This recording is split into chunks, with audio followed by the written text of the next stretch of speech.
Bonjour à toutes et à tous, bienvenue pour cette petite vidéo qui porte sur une technique souvent utilisée en chimie, la technique d'extraction liquide-liquide, encore appelée extraction par solvant.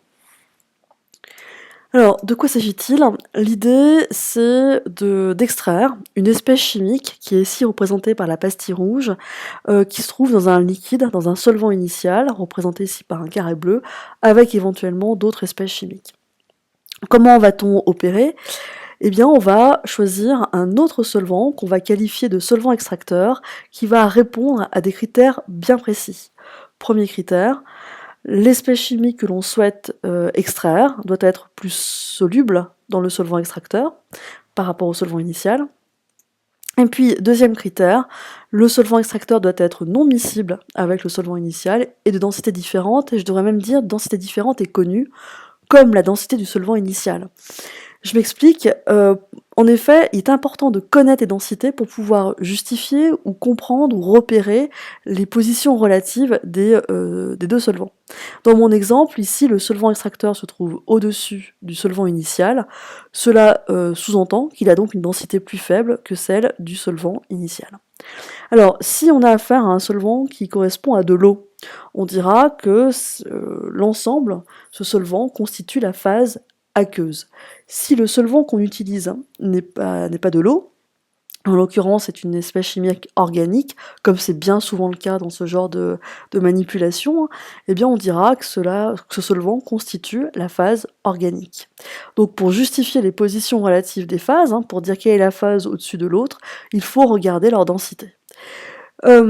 L'idée donc c'est de mettre tout ce petit monde entre guillemets dans un même récipient, d'agiter ce récipient pour forcer le solvant extracteur à se glisser dans le solvant initial et réciproquement, et donner ainsi l'occasion à l'espèce chimique d'être en contact avec le solvant extracteur et donc de s'y solubiliser pour pouvoir ensuite séparer tout simplement ces deux liquides qui ne sont pas miscibles, et puis après il suffira juste de laisser évaporer le solvant extracteur, par exemple, pour récupérer donc l'espèce chimique souhaitée.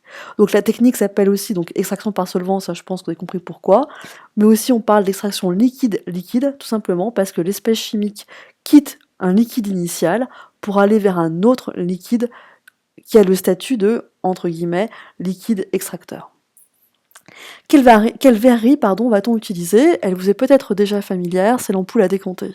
Donc l'ampoule à décanter, ça a une forme d'ampoule comme les ampoules à incandescence, avec une ouverture ici pour pouvoir transvaser les différents liquides que l'on souhaite utiliser. Ici, vous avez donc un robinet. Lorsqu'il est vertical comme l'ampoule à décanter, l'ampoule est ouverte, donc les liquides que vous versez peuvent couler. Et puis maintenant, si le robinet est perpendiculaire à l'ampoule, donc autrement dit horizontal, le robinet est fermé, donc les liquides que vous allez mettre transvasés dans l'ampoule resteront dans l'ampoule. À noter cette petite molette à l'arrière, si jamais vous avez, si jamais votre robinet, quand vous le tournez, il tourne trop facilement, j'ai envie de dire, ou au contraire, si c'est un petit peu trop serré, eh bien il vous suffit d'ajuster cette petite molette pour pouvoir régler, j'ai envie de dire, la rotation du robinet. Alors, le plus simple peut-être, c'est de montrer une situation réelle. Nous avons ici une solution aqueuse de sulfate de cuivre avec dedans du diode que l'on souhaite extraire. Donc tout de suite, si on a dit solution aqueuse de sulfate de cuivre, on a bien compris qu'on a affaire à une phase aqueuse.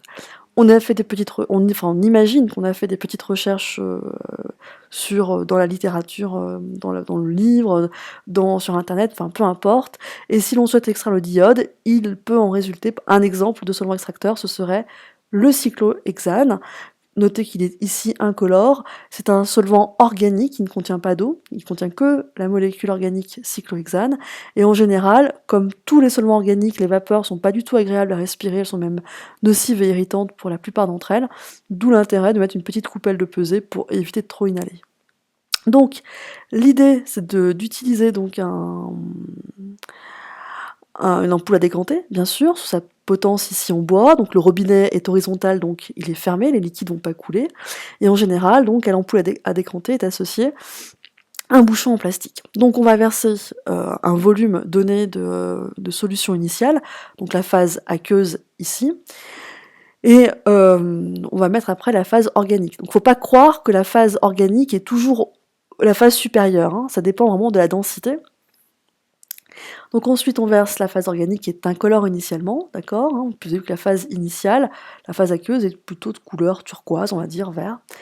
Donc on enlève on enlève l'ampoule de la potence, on pense bien à mettre le bouchon au niveau du centre de la main bien à plat.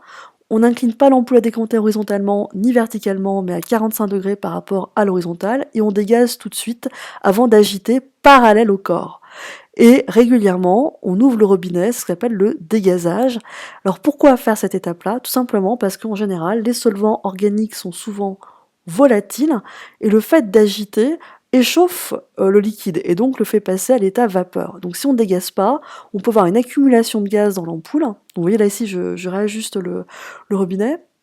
Donc on peut avoir une accumulation de gaz dans l'ampoule, et il peut y avoir une surpression qui pousserait le bouchon, et donc avec le risque que si le bouchon se trouve propulsé entre guillemets, tout le liquide dans l'ampoule peut couler le long de la main. Donc vous laissez après l'ampoule à décanter après avoir fait 3 ou 4, enfin plusieurs fois les agitations, pardon, comme on l'a vu.